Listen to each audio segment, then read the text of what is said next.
Thank you, Jukka, for inviting me. I've been working a little bit with Nordregio this year to look at the islands, some of the islands at least, in the Nordic Roadshow on green transition, and especially Bornholm and the Åland Island. I'll get back to that later. First of all, I have different remarks and comments. It has been very interesting, this program this afternoon, because we started on the big national European global level, talking about all these fancy words and all these solutions and so on. And sometimes you kind of lose what is actually the idea behind it, what is actually the problem that bioeconomy should be the solution for. So it's very good to dig down in the regions, because we are getting closer, like in the funnel, we're getting closer to what is actually the problem. What is bioeconomy the answer for? And I think that we have to say that in general there are two kind of problems that the bioeconomy is an answer for. First one is that it is an answer to the climate and environmental crisis that we're facing. And second of all, and I think the three latest examples showed that we do face an unbalanced social and economic development. The urban regions, the centers of our societies, are pulling out resources socially, economically, and so on from the different regions of our countries and the Nordic countries. And that is something that we need to do something about, an unbalanced social and economic development. And this leads me to the second point, is that when talking about bioeconomy, we have to stop talking about one size fits all. One size does not fit all. We need place-based development. We need to take a look at what is actually available in the region, the place we are talking about, and then see how can we develop it from there on. I would say that the closer you get to the local communities, the more colorblind you tend to get. Because it's not important about if we talk about the yellow or the blue or the green bioeconomy, it's about what is available and what can we use that for in our local community. So getting closer to the local level, we are getting colorblind.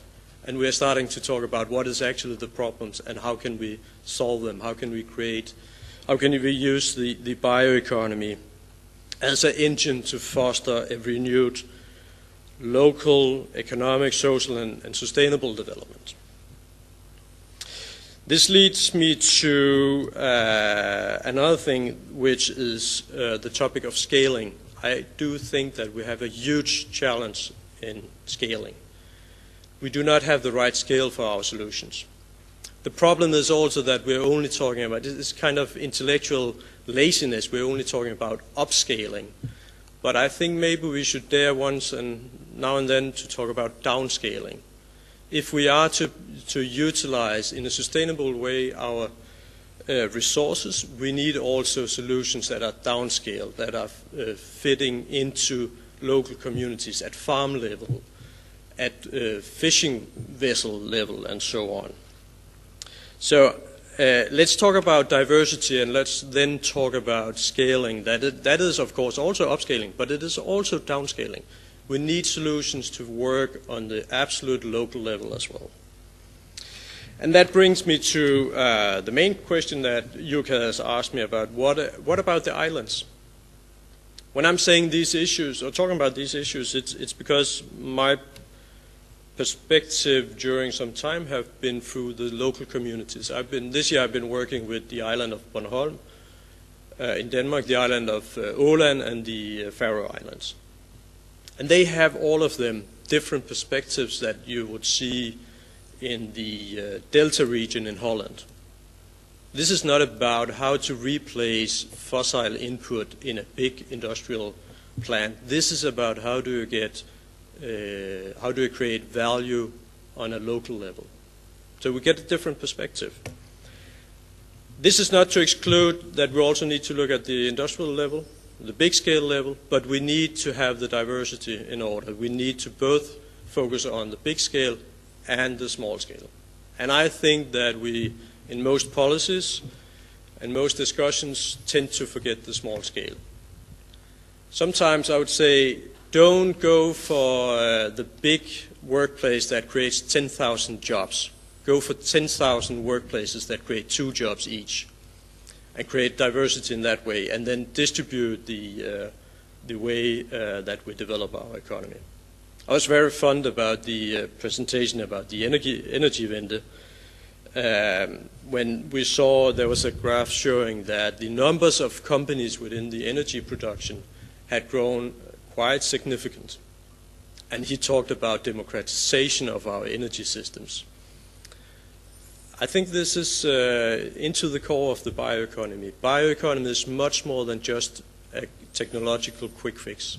It's about changing our fundamental structures of our society, the way we look about between center and periphery, the way we look about cities and rural communities, the way we create a more balanced social and economic development that also at the same time creates better solutions, climate and environmental-wise. One thing that I have discussed with UK is that what can we actually do about the islands? I think it would be very interesting to look at bioeconomy as a growth change engine in the islands, because they are models. They are geographically isolated.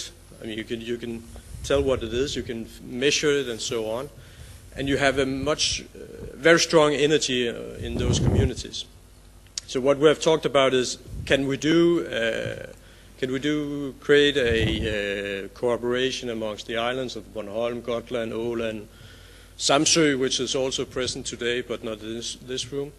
The same in the North Atlantic. That would be different kind of issues and so on, but still, what are the potentials in creating bioeconomy networks and cooperation amongst small local unities? I think that is a very interesting question, and I would very much see that happen. I work with Bornholm, as I said, and I know that they're also very keen to look at how can we do this? How can we work together, not to make best practice that we copy, but to talk about best practice and then create new emergent practices. I think that is my comment for now.